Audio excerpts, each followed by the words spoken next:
Depois de uma semana inteira de comemorações e emoção, hora de dar uma leve pausa ou, na verdade, só dar um tempinho rápido para analisar o próximo adversário. E claro que eu não estou falando do Mirassol, eu estou falando do Cruz Azul, que vai ser o primeiro rival do Flamengo na disputa do Mundial de Clubes, ou Copa Intercontinental, ou sei lá o que. Mundial de Clubes, a gente já conhece bem, sabe como é, já venceu a competição e vamos rumo ao bicampeonato. O vídeo vai ser longo, eu já vou avisar, porque nem eu nem vocês sabem nada do Cruz Azul. Na verdade, eu não sabia antes de estudar pra caramba. Isso dá muito trabalho, gente. Foram mais de 10 horas de estudos sobre o Cruz Azul. Então eu te convido para deixar o like no vídeo, hypar o conteúdo, porque dá muito trabalho, tá? Então um exercício de empatia, deixa o like, hypa o conteúdo. Se não for inscrito, se inscreve no canal, porque dá muito trabalho. Eu procurei trazer um material de muita qualidade para vocês e eu espero não decepcioná-los. Então vem comigo. Falar sobre tática sem tatiquez!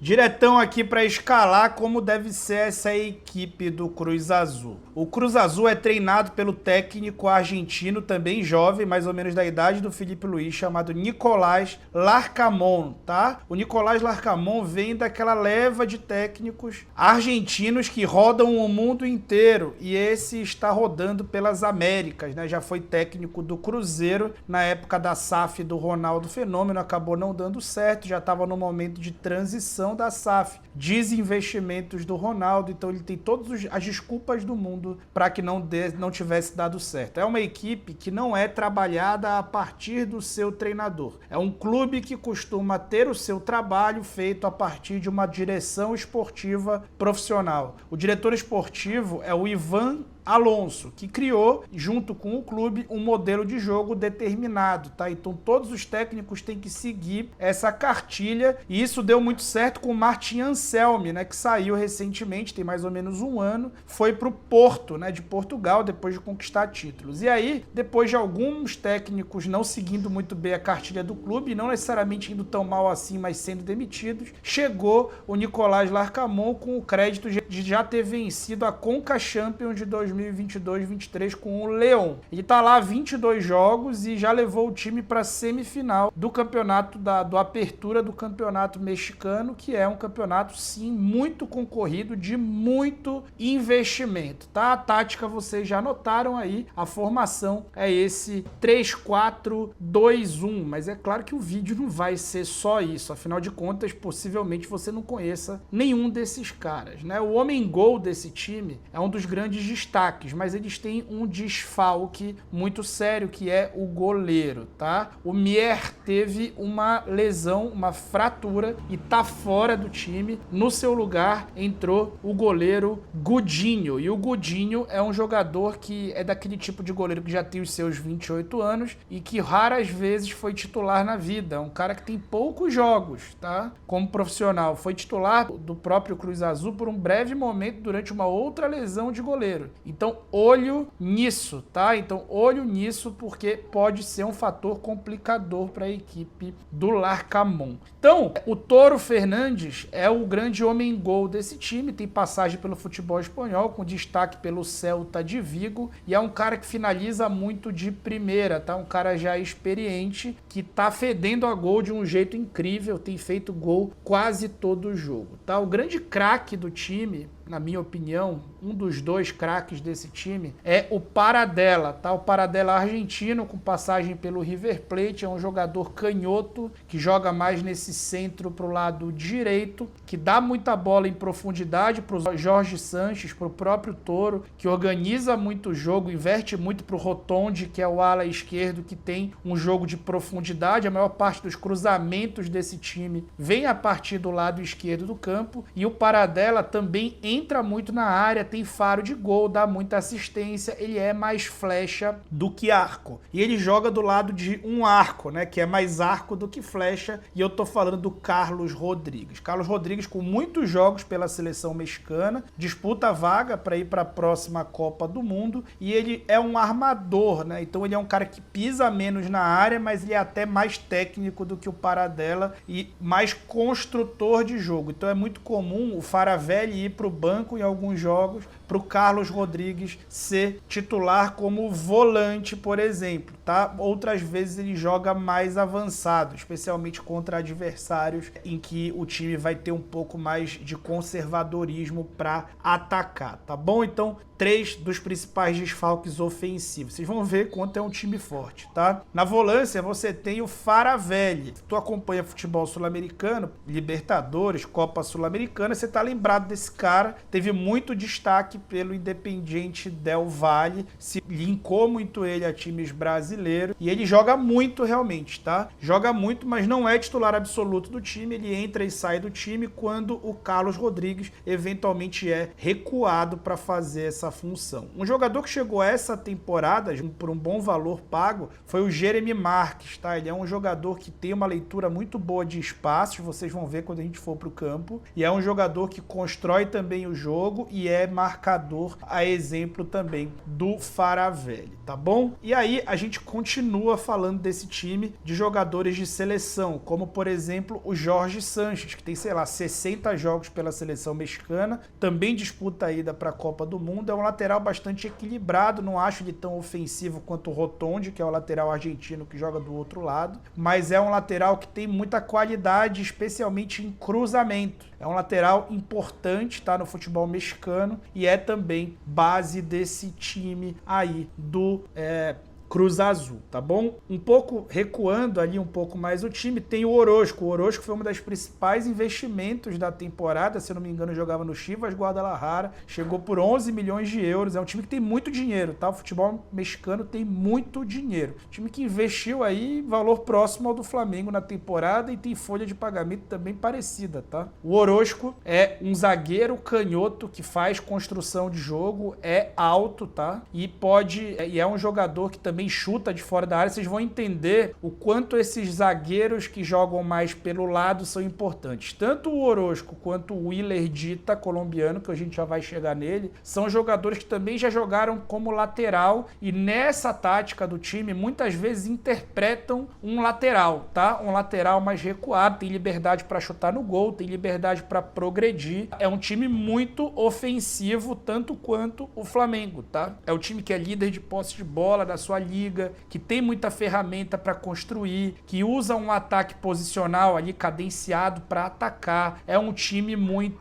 de muita qualidade, tá? Um time muito técnico, o Cruz Azul. Não é um time que vai enfrentar o Flamengo jogando no contra-ataque, tá? Eles podem ter o contra-ataque como arma, mas é um time técnico que vai tentar ter a bola, tá? Não é tipo Palmeiras, não. O Eric Lira é um jogador que é volante, é um cara também de seleção mexicana, que também disputa a ida para a Copa do Mundo, mas que joga de zagueiro. A função dele é híbrida, assim como a questão do Palmeiras, que a gente explicou, do Bruno Fux, do Emiliano Martinez. A função dele é híbrida, ele é um cara que não tem estatura de zagueiro, mas joga como essa função do líbero de antigamente, né, que voltou, né?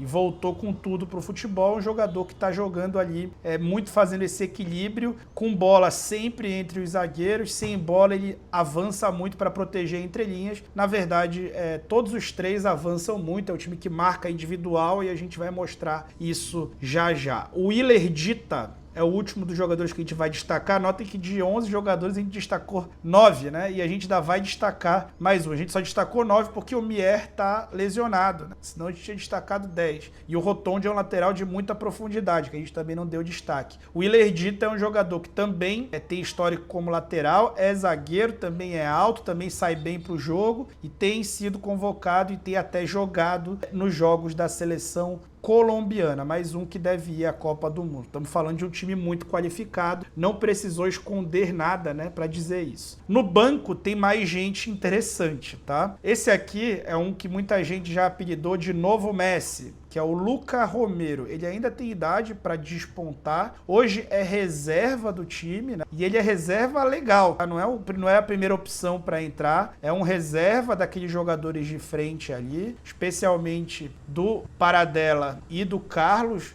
Só que ainda quando um dos dois não joga, muitas vezes a opção é outro, é um polaco, que eu já vou destacar aqui, mas é um jogador de muito talento, que estava no Milan, foi recomprado ali, foi comprado pelo Cruz Azul, ele ainda é muito novo, então pode ainda despontar na carreira. Além dele, tem outras opções de muita versatilidade, tá? Um dos jogadores mais versáteis do time é o José Riveiro, tá? O José Riveiro joga eventualmente de ala direito, joga eventualmente como meia na função do Paradela ou do Carlos Rodrigues, às vezes à frente do Carlos Rodrigues, às vezes joga de volante, seja na função do Jeremy Marques, seja na função do Faravelli. Então, no meio de campo para frente ali, ele só não tem feito a ala do lado esquerdo, mas de fato eu também não duvido que eventualmente faça. É um jogador que tem um bom QI de futebol, né, que entende bastante posicionamento, mas é um jogador operário, digamos assim, um veterano da bola, que nunca se destacou tanto assim, mas que entrega algum tipo de equilíbrio que o Larcamón gosta, tá? Então é o coringa desse time. E um outro destaque que esse time tem no banco é um cara que chegou para ser titular no lugar do Toro, que é o polaco Mateusz Bogusz. Tá? Ele chegou por 11 milhões de euros, se eu não me engano, também, tá? Valores altos, né, que esse time investe, e tá ali sendo convocado, inclusive, para a seleção da Polônia. A seleção polonesa disputa a repescagem da Copa do Mundo, ainda tem chance de ir à Copa também, e ele tem também jogado, eventualmente, quando o Carlos é recuado, ele entra naquela posição de meia, só que o time fica mais agressivo. Ficou pouco visual isso que eu te mostrei, e na verdade você só conheceu os jogadores, você ainda não sabe como esse time joga. Agora é a hora que eu vou te explicar como que essa equipe tenta jogar, tá bom? Então fica aí que nós vamos pro campo. Momento de decisão, mas para ajudar você a tomar decisão e para ajudar as empresas para tomar decisão, o Power BI da Microsoft é uma ferramenta que é a queridinha. E a Hashtag Treinamentos, que é a maior empresa de treinamentos da América Latina, preparou um evento gratuito de 4 dias, onde ao longo dessas 4 aulas vão ser construídos 4 projetos completos em Power BI para te mostrar como usar essa ferramenta para se destacar no mercado de trabalho, tá? O evento, além de gratuito, não tem nenhum pré-requisito, porque todos os projetos vão ser construídos passo a passo, partindo do zero, tudo explicado de forma didática. São projetos de dashboard, seja de vendas, seja de produção, recursos humanos e dashboard financeiro, tudo com material e apostila completa para você depois fazer por analogia e nunca perder esse conhecimento que você vai conquistar com a ajuda deles, que são excelentes. Se você quiser dominar essa ferramenta e conseguir crescer na tua carreira, a próxima edição vai acontecer entre os dias 15 e 18 de dezembro. E qualquer pessoa pode participar, ou seja, se você é carpinteiro, pedreiro, ou se você é engenheiro da computação e quer aprender Power BI, você tem espaço na mesma turma e a partir daí você vai galgando conhecimento, tá bom? Para garantir uma vaga que é limitada, basta você clicar no link que está aqui na descrição do vídeo ou no comentário fixado ou acessar o QR Code que está aqui na tela escaneando pelo teu celular, tá bom? Então aproveite! É um time muito goleador, tá? A Liga Mexicana é uma liga que lembra bastante a MLS na quantidade de placares bailarinos e jogo em transições, né? Embora o Cruz Azul tente lutar contra essa lógica, ele está inserido nesse contexto, tá bom? E o Toro Fernandes é o homem-gol desse time, um cara que joga a poucos toques e o time tem vários jogadores que proporcionam para ele jogadas, tá? Então depois desse passe aqui, o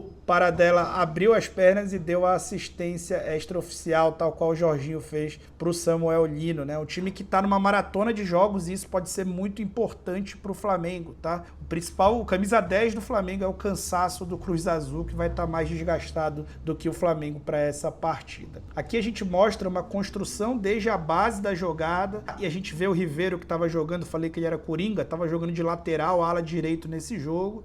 Notem como ele vai ser importante taticamente e como o Jeremy Marques vai fazer literalmente o box to box, tá? Então ele vai receber essa bola, já atrai um jogador enquanto o Paradela tá atacando o espaço para abrir esse círculo, né? Esse círculo vai ficar totalmente despovoado e o Jeremy Marques se projeta ali, né? Se projetando ali, o Paradela desce para fazer o pivô. A gente vai ver em vários momentos do jogo o jogador que está mais avançado baixando para dar esse apoio, né? Esse pivô, seja ele volante, seja ele meia, seja ele centroavante, sempre tem essa jogada, tá? Os jogadores sempre sempre jogam verticalmente e buscam esse apoio à frente, tá? O Paradela baixa, atrai também o defensor que está marcando ele e aí vai tabelar com o Rivera, né? Na verdade com o Jeremy, né? O Jeremy Marques vai já se projetar nas costas do marcador do Paradela, que baixou para justamente atrair e induzir esse espaço. Ele vai ter muita qualidade para devolver de primeira e notem como agora, né, nesse ataque e posicional desde a defesa, desde o goleiro, essa bola vai chegar para o Toro Fernandes finalizar de primeira, tá? Eu amo finalização de primeira. E o Toro é um jogador que finaliza todas de primeira, tá bom? Queremos que ele passe um intensivão lá na Gávea para a gente fazer mais finalização de primeira. Então, vamos lá, é um time que constrói muito cadenciadamente, como eu falei, a maior posse de bola do Campeonato Mexicano e tem muita qualidade para jogar e joga com calma, assim como o Flamengo. Em termos de estilo de jogo, é o Flamengo do México na atualidade, tá? Aqui eu mostro o Eric Lira avançando à frente dos zagueiros no momento com bola, o Jorge Sanches ali jogando com ele. E notem como, nesse momento, tá? Os jogadores de meio de campo e os volantes, junto com o centroavante, fecham e fazem um concentrado de jogadores nesse espaço de habilidade, né? Uma zona mais congestionada do campo e é um time que gosta de ter essa infiltração dentro do bloco de defesa dos adversários. Todos eles sabem jogar de costas, todos são capazes de se concentrar e jogar poucos passes. E aqui o cruzamento especial do Jorge Sanches para o Toro fazer um gol de cabeça, tá? Mais uma jogada a partir da defesa, aqui a bola está no Ilerdita, que agora está por dentro para uma situação de jogo. Ó, notem como eu falei para vocês, né? Os volantes estavam de costas, recebem essa bola, consegue girar e um jogador baixa para tentar esse apoio, voltou para ele a bola e aí a gente vai ver agora um outro tipo de relação, tá? Uma outra relação acontecendo, que é o quê? Os jogadores de ataque se posicionam, o Jorge, ala direito, se posiciona na referência porque ele quer induzir ali e atrair a defesa do time adversário, que é o Guadalajara, acho que nesse jogo. E aí um dos jogadores baixa, né, também induzindo espaço, distraindo a defesa enquanto o time está fazendo amplitude. A partir dessa organização ofensiva, eles vão conseguir abrir espaço entre os zagueiros e esse espaço é aproveitado para finalização em gol, né, do Carlos, né? O Carlos Rodrigues consegue fazer esse gol. O time consegue muitas vezes construir e a partir dessa construção cadenciada fazer os seus gols e ter ali o seu jogo bem estabelecido. Aqui eu tô querendo mostrar para vocês a dinâmica dos zagueiros a partir de agora. O Rotondi, como eu mostrei para vocês, é o ala do lado esquerdo. E o Piove é um zagueiro canhoto que veio do Racing e que disputa a posição com o Orozco, tá? Já foi titular recentemente, mas o Orozco tem ganho a posição e eu tô apostando que é ele que vai começar jogando contra o Flamengo. Mas notem como o Piove, aí você pode ler Orozco também, ele tá na base da jogada como um lateral, enquanto os volantes estão lá ocupando o espaço dele.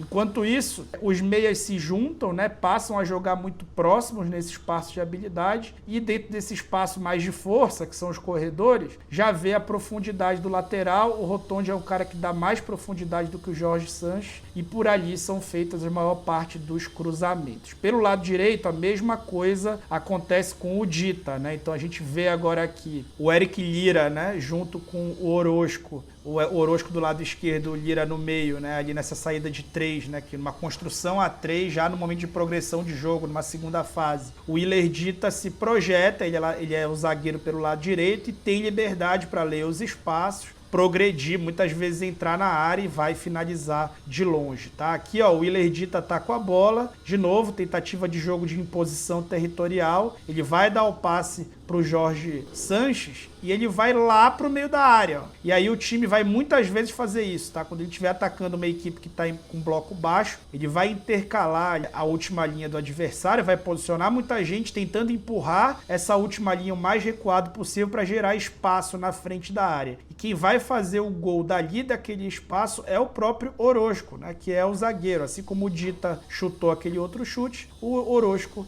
fez essa finalização. Lembra do Bogusz, aquele polaco que eu falei para vocês? Ele muitas vezes tem jogado naquela função de meia esquerda, tá? Que é a função que preferencialmente é do Carlos Rodrigues. Só que ele tem feito jogos ali e o time fica muito mais agressivo, é praticamente um outro atacante, tá?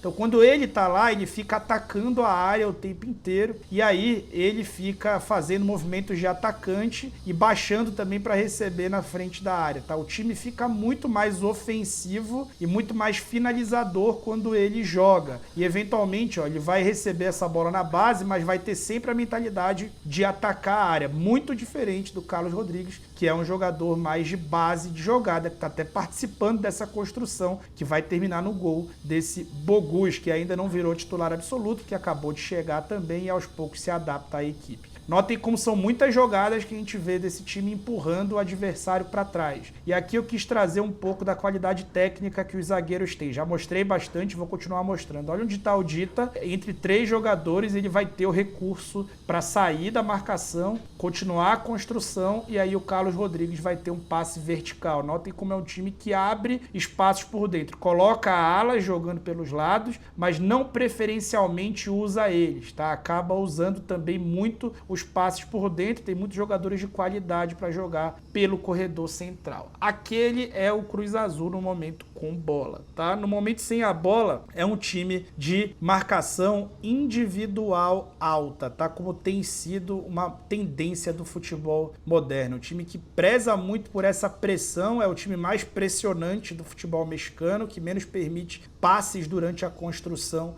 do time adversário, muitas vezes vai marcar individual 100%, até os zagueiros, e em outros momentos vai fazer aquela marcação individual que compensa de acordo com o lado fraco, né? Então, você vai marcar o lado que está com a bola individualmente e deixa o outro lado completamente livre para poder você ter sobras por dentro e esses caras da sobra serem jogadores que vão compensar. Em vários momentos isso vai acontecer e em outros momentos acontecem falhas nesse tipo de dinâmica, muito porque o time adversário consegue ter dinâmicas para sair da pressão. Notem como agora um simples passe para o lado deixou uma situação de 3 contra 2 e aí eles vão ter que correr para trás e aí aos poucos vão tendo que andar para trás. Quando esse time anda para trás, ele muda de formato e muda a própria orientação da maneira como gosta de marcar. A gente vai já ver isso. Notem que a marcação individual ela tem traços, né? E mesmo quando ela quebra para zonal, não é o caso ainda aí, os zagueiros têm uma necessidade de subir para pressionar. O Piove, que aí você pode entender como Orozco, mesma coisa, porque eles jogam nessa posição, disputam posição. Notem que ele saltou, precisou ficar na referência entre dois, o outro compensou, e aí o time tentou fazer o Chivas Guadalajara sair da pressão. Na verdade, eu não sei se esse é o Chivas, mas isso é menos importante, tá? E conseguiu tirar a bola. Notem como agora o time estava jogando um pouco mais baixo, estava tentando quebrar para a zona, mas aí um passe para o lado ativou ali o que a gente chama de gatilho, né? Então subiu a pressão a partir de agora, esse passe para o lado faz o time subir pressão e aí individualiza a marcação, recupera a bola, gera uma situação de 3 contra 2 e aí o Toro tomou a decisão errada de chutar. Eu falo que ele chuta sempre, né? E elogio, dessa vez não era para chutar. Quando o time adversário sai da pressão ou quando esse time quer baixar um pouco o bloco, aí ele quebra em zona, né? Mas nenhum time defende mais 100% zonal e poucos times defendem 100% individual. A maioria das vezes os times escolhem um modelo mais híbrido, né? E aí ele faz esse 5-4-1, baixando os segundos atacantes, aqueles meias, né? Paradela e Rodrigues, ou Paradela e Bogus, ou Paradela e outro que estiver jogando, né? E ali, a partir desse momento, desse 5-4-1, os espaços entre linhas, né? Os jogadores que aparecem livres entre linhas precisam sofrer uma perseguição longa. Se ele cai mais pelo lado, quem faz isso é o ala, e aí o zagueiro tem que compensar. Olha o Willer Dita nessa jogada, né? A seta branca. Então, a partir do momento que o ala saltou, o zagueiro que fica mais pelo lado tem que compensar e a linha passa a ser uma linha de 4 jogadores, tudo para compensar, e aí você passou a ter 2 linhas de 4 para manter todos os jogadores pressionados. Então, uma marcação zonal a partir desse momento que gera encaixes individuais pontuais e a partir deles o time consegue manter o adversário sempre pressionado. A mesma coisa agora, e aí eles vão tentar inverter a jogada para encontrar vantagem. O passe vai entrar por dentro e um jogador está escapando para o entrelinhas. Aí notem como o Eric precisa sair para fazer essa proteção e ele vai até o final, tá? Então é um time que tem essa coordenação defensiva que não é perfeita e deixa espaço, tá? Aqui de novo o 5-4-1 tá posto, eles estão balançando ali, precisando encaixar, ó, o Dita teve que perseguir ali, faz o 3 contra 3 do lado, o time que raramente tem sobra, e ali, nesse momento, o adversário vai conseguir inverter, tá? Eu acho que é o Pumas esse time, vai conseguir inverter a jogada e gerar situação de bola descoberta. Quando inverte, esse time recua. E quando ele recua, ele tem o reflexo, digamos assim, de baixar demais e deixar muito espaço para o homem da bola, às vezes até chutar. Aqui, por um detalhe, não criaram uma chance clara de gol. Aqui, bola na construção do adversário, eles sobem a pressão individual e esse é o modelo de jogo, digamos assim. Subiu a construção individual, a pressão individual, obrigou o passe forçado, recuperou a bola, trocou passes ali, não troca passes tão verticais de cara para não perder formato, mantém o formato e aí vai atacar tentando o quê? Procurar alguém que está de costas, induzir o espaço às costas desse jogador e atacar esse espaço induzido, né? Então aqui, profundidade, cruzamento e finalização do Toro, que é um cara que finaliza quase todas as bolas que recebe, geralmente de primeira, tá bom? Esse time, como eu falei, não é perfeito, enfrenta dificuldades, especialmente quando essa bola encontra os corredores. É um time que não tem dobra, né, em lugar nenhum, muito menos nos corredores laterais, e às vezes, quando o adversário aciona esse corredor, ele encontra a bola descoberta e muitas vezes os volantes acabam perdendo a referência dos jogadores que atacam a área desse time, tá? Então, se você tem um jogador no ataque ali que tá fixando ali esses zagueiros, que tá empurrando esses zagueiros para trás, geralmente alguém consegue entrar nas costas desses volantes e conseguir finalizar entre muitos jogadores, mas com total liberdade, tá? Isso é muito comum. Notem como sempre esse time vai tentar compensar, acaba correndo para trás, entrando muito dentro da área e abre esse espaço. Notem agora de novo, o time compensa, a bola chega descoberta no jogador que está aberto. Se ele não tiver a reação de cruzar, não é indicado cruzar nesse momento, tem muita gente na área, você segura a bola e encontra um homem livre que vai estar geralmente à frente da área, ele consegue acelerar e finalizar. Sempre, muito geralmente, esse passe para o lado ou para trás, ele é mais eficiente. Notem agora os volantes até voltaram, o espaço entre eles e essa linha de 5 não apareceu, mas eles ficaram recuados demais, e esse recuo gera tempo e espaço para gerar uma tabela e finalização de novo nas costas deles, né? Então, é comum que isso aconteça, né? Esse espaço às costas ser encontrado, tá? Aqui, outra jogada invertida ali, a bola chega com tempo e espaço, o jogador de novo encontrou as costas ali daqueles volantes, finaliza uma, finaliza duas e vai fazer o gol. É incrível a quantidade de gols que eles sofrem assim. Como eles não têm dobra no corredor, eles ficam mais vulneráveis ainda quando a bola é invertida rapidamente. E aí, essa inversão geralmente faz 2 contra 1 e fazendo 2 contra 1 é muito possível de você cruzar na linha de fundo. E aí, se você cruza na linha de fundo, aí você já entrou com muita gente dentro da área e como eles estão muito recuados, geralmente você tem uma vantagem de estar em velocidade. Então você fica mais